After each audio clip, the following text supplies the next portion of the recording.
Hello, and welcome to the Data Engineering Podcast, the show about modern data management. Introducing RudderStack Profiles. RudderStack Profiles takes the SAS guesswork and SQL gruntwork out of building complete customer profiles so you can quickly ship actionable, enriched data to every downstream team. You specify the customer traits, then Profiles runs the joins and computations for you to create complete customer profiles. Get all of the details and try the new product today at dataengineeringpodcast.com/rudderstack.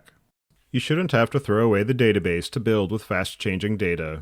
You should be able to keep the familiarity of SQL and the proven architecture of cloud warehouses, but swap the decades-old batch computation model for an efficient incremental engine to get complex queries that are always up to date.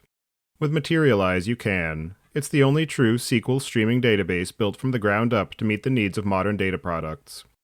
Whether it's real-time dashboarding and analytics, personalization and segmentation, or automation and alerting, Materialize gives you the ability to work with fresh, correct, and scalable results, all on a familiar SQL interface. Go to dataengineeringpodcast.com/materialize today to get 2 weeks free. Your host is Tobias Macey, and today I'm interviewing Adrian Brudaru about DLT, an open-source Python library for data loading. So, Adrian, can you start by introducing yourself? Sure. Thank you, Tobias. My name is Adrian. I studied business administration some 15 years ago. I got into the data field some 10 years ago, 5 years of startups. I tried a corporation, really hated it, got depressed, lost my faith in employment, did 5 years of freelancing. And finally, after 5 years of freelancing, I started a company called DLT. So here we are. Here's why we're talking. And do you remember how you first got started working in data? Yeah, actually, coming from economics, I was actually interested in user behavior a lot. I wanted to understand that better. So I found a startup where I took a role as an analyst. And, that took me slowly towards being a data engineer because ultimately, without autonomy, you cannot do much if you don't load your own data. So it was over 10 years ago. I was the one-man data team. And so, as you mentioned, you had this long career path that ultimately led you to building DLT. I'm wondering if you can talk a bit more about what it is that you're building and some of the story behind how it came to be and why you decided that this was the problem that you wanted to spend your time and energy on. Of course. So the problem that I originally faced was, I guess, sometime in my freelancing career, about 5 years back, I was freelancing for a company called Urban Sports Club. And there I built their entire data warehouse and the data team. So I ended up being the bottleneck for a team of 6 people. And the reason I say bottleneck is because in data engineering, the role is often the single point of failure. So you have stakeholders demanding more data sources, pipelines breaking all the time, bugs infesting the reports, and analysts need more data than they have, right? So my solution back then was to load the data without curating it up front, and this way enabling the team there to actually work on the data directly. So 3 years ago, that wasn't a good solution. It was just what I came up in that project. But 3 years ago, I tried to create a freelance co-op to actually, because I realized most freelancers are building the same thing over and over, just slightly different. So I tried to get the most senior people here in Berlin together to build a co-op, but I realized it's actually a lot of work and it cannot be done as a side project, basically for a freelancer. So what I tried to do with them was to build a unified way of doing things. And since I was the single one that was really interested to invest effort in it, I decided to look for a way to align commercial incentives with this so I can do it full time. So 2 years ago, I ran into a team that had previous founding experience. So we took a good look at the DLT idea. We had built something before that was kind of similar. In 1 year, we had something that was already quite good, but not for everybody. It was something that was solving more my problems. So back to your question also about the target audience. Basically, what we're building is something for the data engineer and for the data user that are Python first, who want to build pipelines with low friction and maintenance. And for the target audience that you're focusing on, I'm curious how you think about the particular problems that they're faced with and how DLT is focused on solving their use cases and for those particular personas. Okay, so it really depends on the persona, right? Because If you are a very senior data engineer, then you're building a platform for other data engineers to use. And this is where choosing DLT really helps a lot, because if you choose the paradigm of schema evolution, you don't do any more schema maintenance. You have schemas automatically generated, versioned, and you can downstream them into your applications if you want column or row level lineage and all that. If you are a data engineer, then probably what you're doing is you don't have time to worry too much about all the ecosystem, but you're building lots of pipelines. So because DLT automates everything from passing data to it to loading, you can just pass, for example, your response JSON from an API straight to DLT and declare how it should be loaded in terms of incremental loading, and it will just be handled. So it reduces development time, I would say about fivefold, similar to maintenance, because now the schema is evolved and maintained. And when it comes to the data analyst, I would say this is the base of the pyramid of the data user. And one of the things that is hardest for these people is to self-serve. Basically, a data engineer might create all kinds of pipelines, but when they want anything changed, it's hard for these people to understand what's going on and change it. However, we've managed to actually simplify the code so much that there's no real glue code happening anymore. It's just, accessing some API. And this enables the data user as well to just make simple changes. And the obvious comparison for DLT is with some of these other extract and load tools that have been gaining ground recently in the open source space. There is Singer, which is one of the earlier ones that has some interesting community mechanics there. And then Meltano and Airbyte in particular. And then for commercial offerings, there are Fivetran, Matillion, a whole suite of others. I'm curious if you can talk to the complexities or limitations that those tools have, and some of the ways that you're trying to address those shortcomings in DLT. Sure. So I love that you bring up Singer, because Singer is actually part of the reason why I wanted to build this solution. So what I mean specifically is, if you know the story of Singer, Singer was actually released by Stitch Data when Fivetran came to market. So I guess they felt threatened, or they thought, okay, maybe we can lower our maintenance, or we can do some kind of open core offering. And what happened was basically they released the system. So first of all, Singer was built for software engineers, not for data people. So they released this source and target framework. So first of all, data people are not used to working with frameworks. Most of them are not object-oriented developers, except maybe the Java ones that are working in Eastern teams and corporations. So basically, the problem that Singer has is the way that Stitch maintained their monetization, and that is, it's really, really hard to run. And not only is it hard to run, but it's also not designed for the data user. So, this just adds to the complexity. So then, personally, I tried to use Singer, and I realized while I can get away with creating sources and using it, my team wouldn't. So it's as simple as that. Can't use it in a team. And not without external maintenance anyway. And Meltano does a great job at improving the Singer standard. So they built on it. They did a fantastic job. But they're still running on top of Singer standard. And that is fundamentally one of the core problems, and they're basically a solution to the missing orchestration, you could say, and they've brought a lot of improvements, but still not for the data user quite exactly. Finally, Airbyte, we call it open source, but we typically have different expectations from an open source software than what Airbyte is doing. So Airbyte is more like rebuilding things that exist under their umbrella, and they try to say that they're open source to attract a lot of community, but really, if you need the more advanced features, you need to pay. So in essence, all the above are limited by some need to plug in a monetization hook. And I would say this is where we're fundamentally also different. So it's not just the architecture, but it's also how we make our money, right?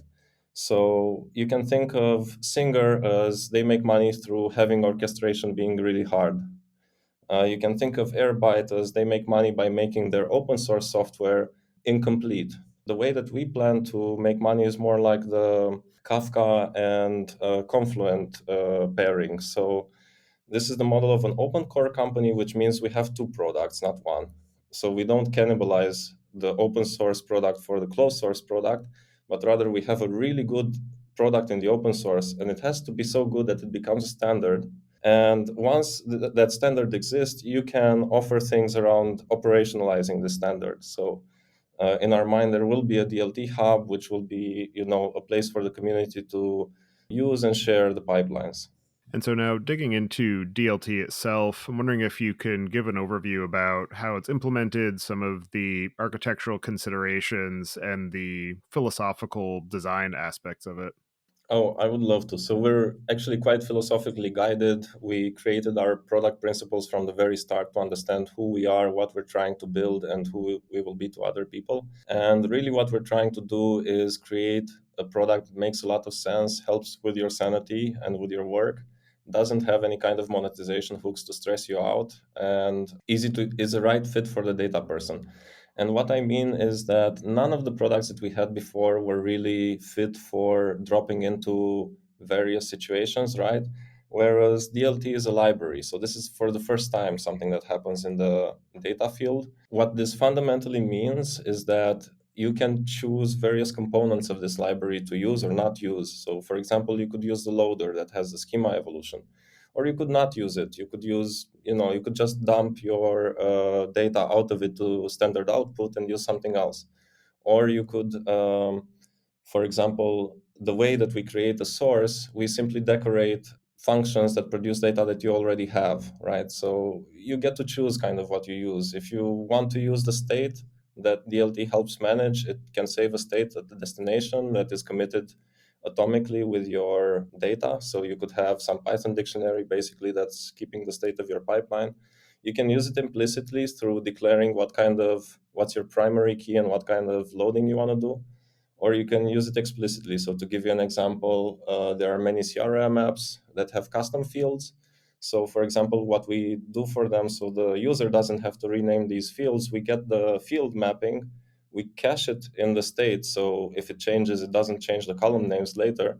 And then we reuse it for naming, so people don't end up having to rename fields that have hashes in the names, right? So it's all kinds of things that, by being a library, it really helps people use it, drop it in, and it's just a productivity boost. Another aspect of this project is that you very unapologetically built it in Python. I'm curious what the decision process was for choosing that language and runtime and the overall environment and ecosystem that brings along. Absolutely. So I think, in this ecosystem, most of the data engineers are really fed up of toy tools or experimental tools or things that people are doing that never translate into production. So what we try to create is something that really works for people. And what really works right now for most data people is Python as a first language. It's just a simple choice. If we build it for people to use it simply, then this is the way.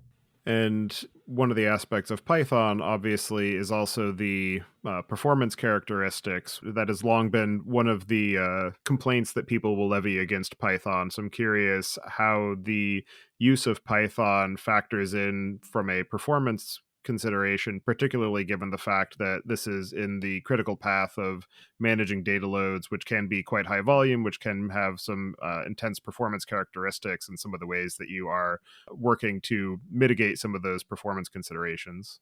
Right. So Python indeed is not one of the fastest languages, but neither is data loading as a expectation in general, right? What we're doing is not something transactional that you click a button and 0.1 seconds later something happens. It's rather, we expect that you have jobs running on a schedule in the night. If you're using Airflow, you probably don't even notice if they start 1 minute late. So to get back to your question, it's actually quite performant for what it does. And if you do have to process a large amount of data, as I was saying, you can actually, let's say, separate it out, the library and its components. And for example, what one of our users was doing was, I think he was sending the processing load to about 30 machines in parallel. So he was using the extraction and putting this data somewhere in a storage buffer, then using the normalization component on a different set of machines and running them in parallel to normalize the data, and then finally using a different set of machines to do the loading. So you can reach really high performance. So this is currently running, for example, in a company with 1,000 people, ingesting all kinds of typical data needs. And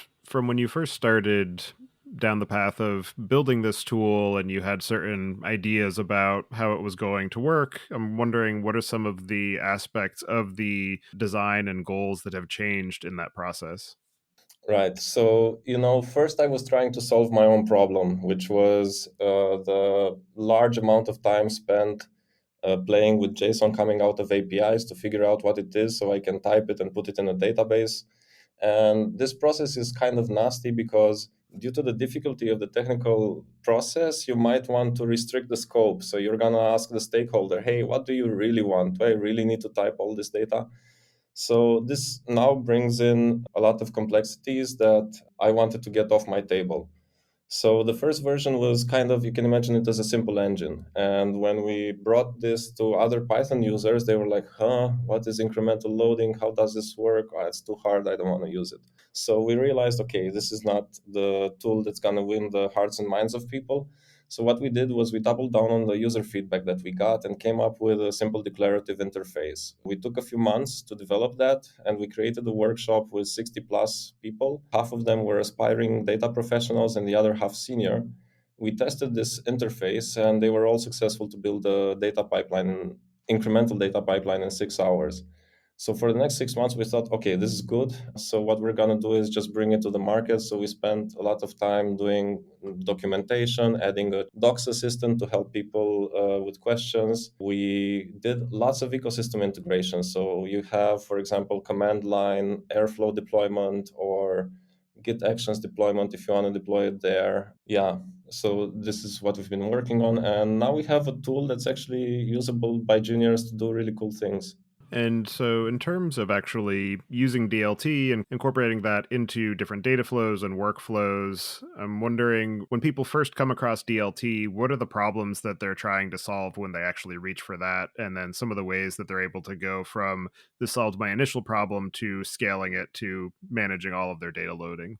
So it really depends who the persona is that first encounters this. So, in my experience, you maybe have seen this meme with a distribution with the idiot at the low end, the Jedi master at the high end, and normal people in the middle. And my experience is that the people who are really at the start of their data journey, they're quite open minded and they will try things and they will basically play and think, how can I use this? It's similarly true for the people who are at the end of the data journey and they're a staff engineer and they need to worry about what their team should use. But the rest of the people usually are quite stressed out and they just have problems they need to solve. So usually they go for the verified pipelines because we offer some pipelines we've already created, and they try to figure out if this is something for them.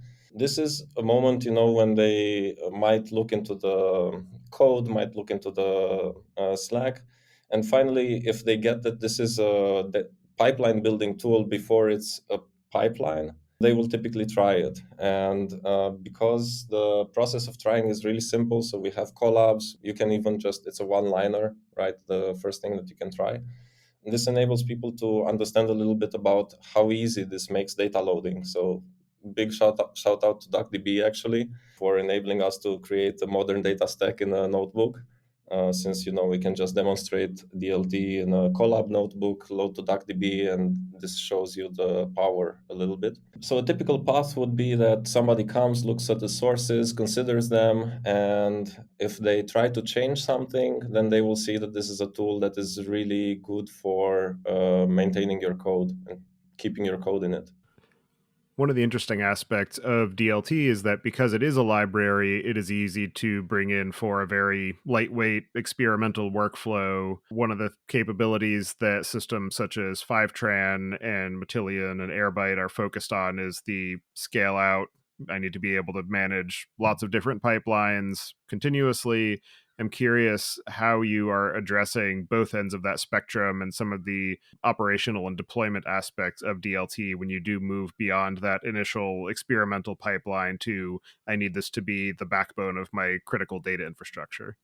So that's actually part of the beauty of DLT, that an experimental pipeline already brings to the table scalability, schema evolution, alerts, and all the basic things you need.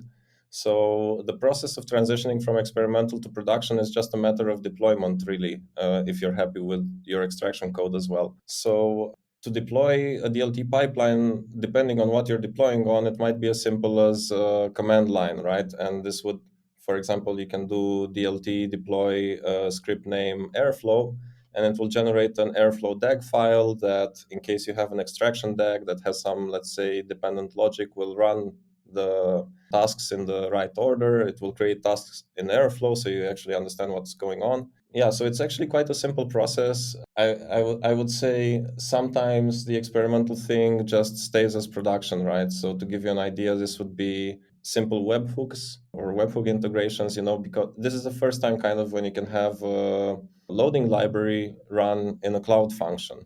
So, for example, you can just simply set up in 5 minutes a webhook on GCP on the lowest requirements, drop in a piece of DLT code to accept whatever events are coming.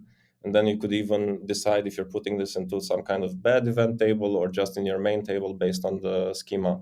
Sorry, I realized I didn't answer your question about Matillion and Fivetran. So the way we think about them is Fivetran, at least I'm not very familiar with Matillion, but Fivetran spends lots of resources on creating really elegant, really nice pipelines with really good schemas on destination. So I would not challenge what they're doing right now. I think they're doing a good job. The data that comes out of Fivetran is quite usable if you can afford the price tag and it's not particularly a problem. It's not for everybody. It's not for small startups that are trying to save a buck.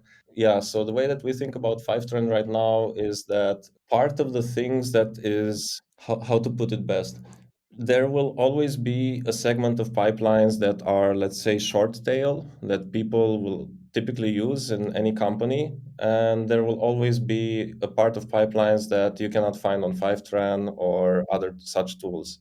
So a typical usage pattern is that people would use something like Fivetran and custom code, or that they would first use Fivetran and then migrate to custom code. We are that custom code.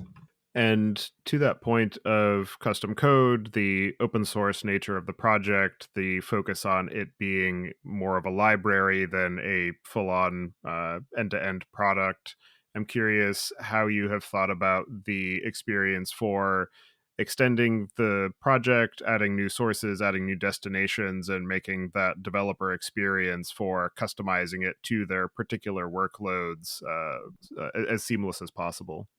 So we're still working on those aspects, and I think there are many ways to make mistakes here. Depending on how much support you offer, you might get bogged down into offering something that you can't actually deliver. So this is something that we're quite careful about how we do. When it comes to destinations, the best way is to get in our Slack and get in touch with our senior engineers that have done it before. You can also, do it on your own, but it's going to be harder. When it comes to sources, really DLT is meant for you to create your own sources ad hoc. So, it's literally the easiest tool for doing this out there. You can even get snippets from ChatGPT. And on our build pipeline page, actually, there are even some experimental ways of creating pipelines. So, for example, we have a ChatGPT assistant that you can tell it which API you want, and it will try to build a pipeline for you. It's reasonably okay, provided that there are documentations. And another interesting way to approach it would be, how maybe half the pipelines nowadays are running on OpenAPI standard, and this OpenAPI standard describes the API. So this OpenAPI standard is used to generate Swagger documentation or Python packages like Python wrappers for the API. What we can also generate is a DLT pipeline. So we already have a demo, proof of concept for this that you can use basically to generate a pipeline from an open API spec. And we're working on simplifying this even further. This episode is brought to you by Datafold, a testing automation platform for data engineers that finds data quality issues before the code and data are deployed to production. Datafold leverages data diffing to compare production and development environments and column-level lineage to show you the exact impact of every code change on data, metrics, and BI tools, keeping your team productive and stakeholders happy. Datafold integrates with dbt, the modern data stack, and seamlessly plugs in your data CI for team-wide and automated testing. If you are migrating to a modern data stack, Datafold can also help you automate data and code validation to speed up the migration. Learn more about Datafold by visiting dataengineeringpodcast.com/Datafold today. As far as the collaboration aspect, I imagine that most of that is managed through whatever software tools you're using. An interesting element of some of these more product focused data integration tools is the idea that you want to bring in people who aren't part of the core data team, who aren't necessarily engineers. I'm wondering how you're thinking about that aspect of bringing everybody in the organization into this work of data integration and the overall workflow of adding value to the business through data, given the fact that it is a very code first interface. That is a very good question, and this is something that we've considered quite deeply. You might be aware of this. Of course, you're aware of data mesh concept, right? And this is trying to push, let's say, responsibility over the data product to the rest of the company, and also, let's say, empower them. But in my experience, there hasn't really been any technological advance made to enable this, right? So it's nice that you'd like now the teams to autonomously manage data sources, but if you don't give them the tools to do it, it's just wishful thinking. So to answer your question, the way we think about it is you have data as a product and you have people that have roles around this product. So there's a data engineer that's responsible to transport that data into the data warehouse. There's an analyst that is responsible for curating this data, and there's a data producer responsible for the data source that is responsible for maintaining its consistency and communicating changes. In my experience of over 10 years as a data professional, this doesn't happen, right? So you need some kind of technical enforcement for it. And DLT allows you to basically detect schema changes from when you're loading data and notify this to the producer and to the consumer. And additionally, because DLT is creating schemas for every version and keeping track of which load package had which version of which schema, you're actually able to downstream this information into other tools if you want. So you could create a dashboard that is telling you what changed when, which columns were introduced by what pull request, for example. Or as one of our users is doing it, they're passing this data to SQL Mesh, and SQL Mesh has additional data contracts and functionality around using this metadata to allow understanding the impact that changes have on the things downstream. For the production runtime context, I imagine that you're largely delegating that to whatever orchestration system the users happen to have employed. I'm curious some of the ways that you're thinking about integrating with those runtime contexts and the different hooks that you have available for being able to provide useful information to that runtime, whether that be Airflow or Dagster, Prefect, etc. I would say the state of the tooling around this area is moving faster than my knowledge around it. So what I mean is that my team is doing a lot of things around this that I'm not up to date with. But the way we think about it is DLT doesn't want to replace anything. It wants to fit into your ecosystem. So right now we're working on creating a really nice Airflow integration. So it's already quite nice, but it can be better. We would love to support the other orchestrators as well. So what we're lacking is, let's say, requirements. So, if you want your orchestrator supported, then come to us and tell us what that would look like and what's important to you as a feature. And you spoke to this a little bit with your business model around DLT Hub, but because of the fact that it is an open source project and it's also being largely driven, at least for the moment, by you and your team, what are your overall philosophies and your current approach to the governance and future sustainability of the project? It's a very good question. So, in my experience, just looking, because we've done quite a bit of analysis of open source projects to try to understand what works and what doesn't. And what doesn't work is just relying on the goodwill of people. What works is when you're doing 99% of the work and you have the community to guide you. So, what we are intending to do is basically build a community product that will encourage the community to use DLT more. So the way we see it, it would be DLT Hub. There's likely some way for users, let's say, to help each other on there and share content. And the way that we think about it is that this would allow us to monetize around various areas, right? So, for example, some people just have trouble working with Airflow or don't like to use some orchestrator. They might just want to use some simple web-based tool that doesn't require any effort from their side. They might want to easily access community resources in that tool, or community maintenance or upgrades or whatever. So the way that we think about it is that this is a symbiotic relationship between the two. This enables us to basically maintain the DLT project with the revenue coming from the other stream. And basically, at the same time, because they're connected at the hip, it also doesn't allow us to say, okay, well, forget about DLT, right? Because DLT has to become a world standard before we can be successful with the platform. Another interesting aspect of the evolution of open source projects, particularly when you're trying to be a de facto standard for a given space, is the question of moving beyond the boundaries of a particular language community. I'm curious if you have thought at all about some of the potential for future progression of DLT as a specification or as an interface, and being able to have language bindings with other runtimes, particularly if somebody wants something in the Java ecosystem or something performance intensive focused on something like Rust or Golang. So that's a good question. We haven't dug into this space, and we haven't really considered any plans in that direction.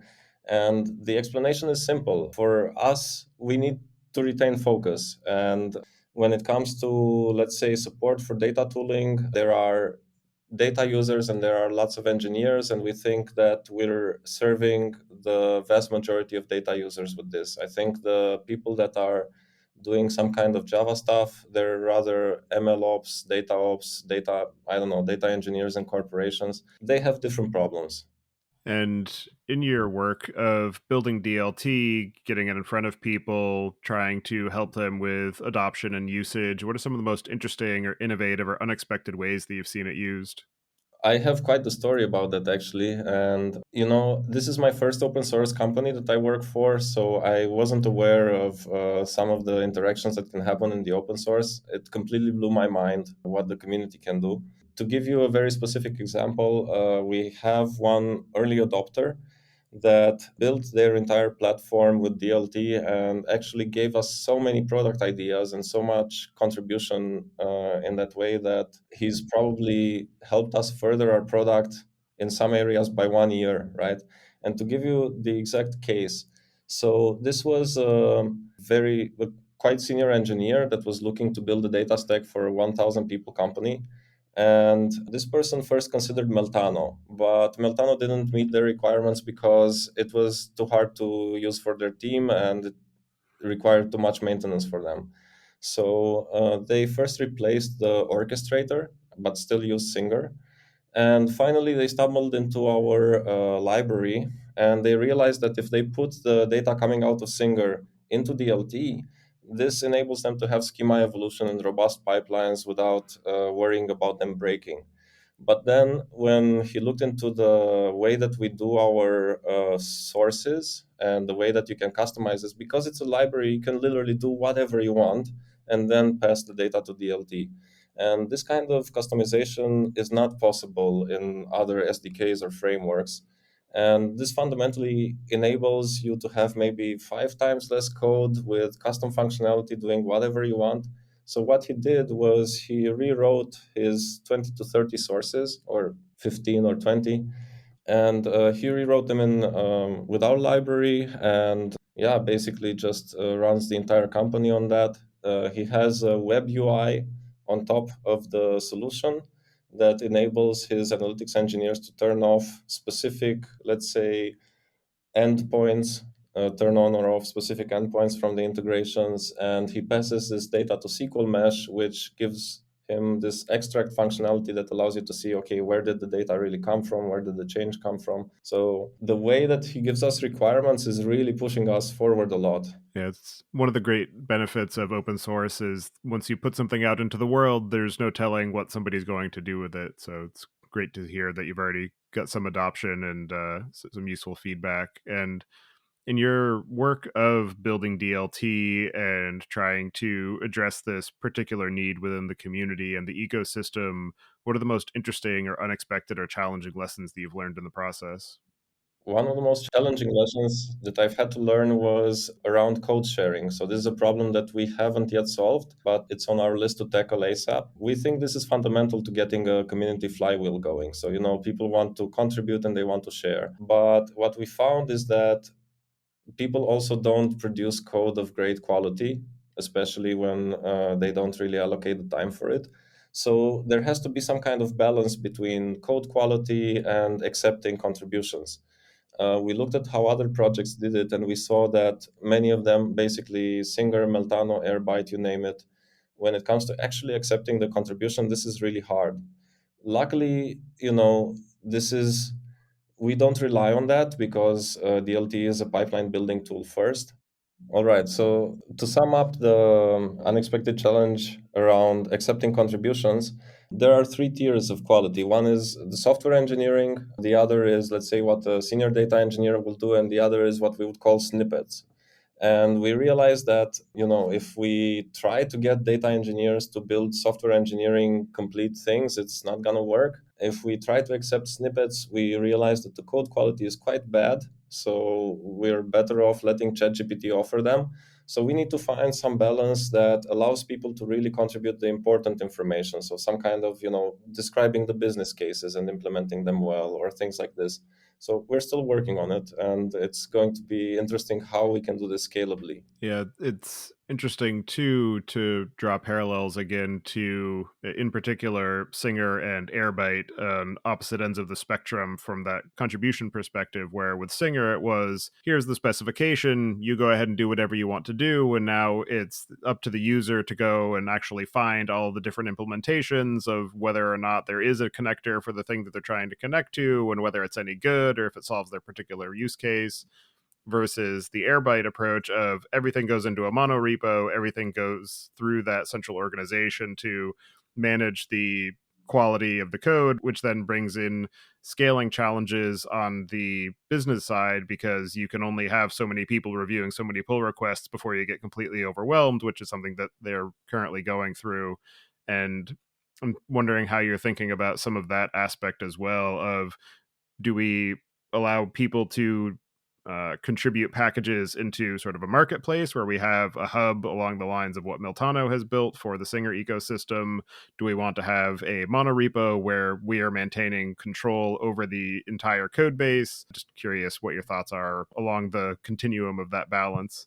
So we don't really want to have a mono repo that locks us into maintenance because it's not feasible. And another problem actually that Meltano has, while it's easy to go and create your own connector, it's not so easy to edit something that already exists, right? Because your contribution has to be accepted. So you can fork, but if you really want to use the same version and have people build on the same thing, it adds complexities. So I don't really have a good answer for that. We are actually doing this project with OpenAPI, which might, cover half the pipelines out there. There's ChatGPT coming in close. I think the user is going to be rather a director of how things should happen, but we'll see exactly what happens when we get there. And for people who are interested in what you're building at DLT, they're considering whether to adopt that for their data integration use cases. What are the situations where it's the wrong choice and they're better served with one of the other offerings of the ecosystem? So I would say if you want really good quality pipelines from the start, you might as well just use an existing solution, not start building your own. So what I mean is if you want to use a SaaS ETL tool, we're not trying to advocate to people who don't try to solve a problem for which DLT works. And I would say there's another corner case where DLT is not the right choice, and that is when you need to load really high throughput data with a stable schema. So if you have this stable schema and you know it ahead of time, you shouldn't be iterating through the document row by row to infer it. You should just declare your schema to your loader and just load your data. And as you continue to build and iterate on the DLT project and build up the DLT Hub business around that, what are some of the things you have planned for the near to medium term or any particular problems or projects you're excited to dig into? Yes, so basically on our roadmap for the, let's say, this year, we want to push this open API topic further. We want to look into how we can modularize a little bit the pipelines to make extendability and maintenance much easier for the user, because fundamentally, every API has authentication, pagination, and endpoints. If you can put these together, you have your pipeline. What else? The contribution part is definitely top of the list, and I would say we will start working on the paid platform, but I don't think it will land this year. Are there any other aspects of the work that you're doing on DLT and DLT Hub, or the overall space of data integration and extract and load that we didn't discuss yet that you would like to cover before we close out the show? I think we covered it. Well, for anybody who wants to get in touch with you and follow along with the work that you're doing, I'll have you add your preferred contact information to the show notes. And as the final question, I'd like to get your perspective on what you see as being the biggest gap of the tooling or technology that's available for data management today. So I think the biggest gap is really education. To be honest, I think that so in my generation, when we were learning about how to do our work, unfortunately, most of the resources we had were just vendors trying to sell us stuff, and it was really terrible. And they were all telling us to create these half-baked solutions that bring a lot of pain. So what I would really love to see is more solutions that make sense and more education around. Maybe you don't need Spark to load 50 rows. Maybe existing solutions are working. Well, thank you again for taking the time today to join me and share the work that you're doing at DLT. It's definitely a very interesting project and one that I'll be keeping a close eye on. So I appreciate the contributions that you and your team are making to the ecosystem, and I hope you enjoy the rest of your day. Thank you. Have a nice day as well. Pleasure being on the show.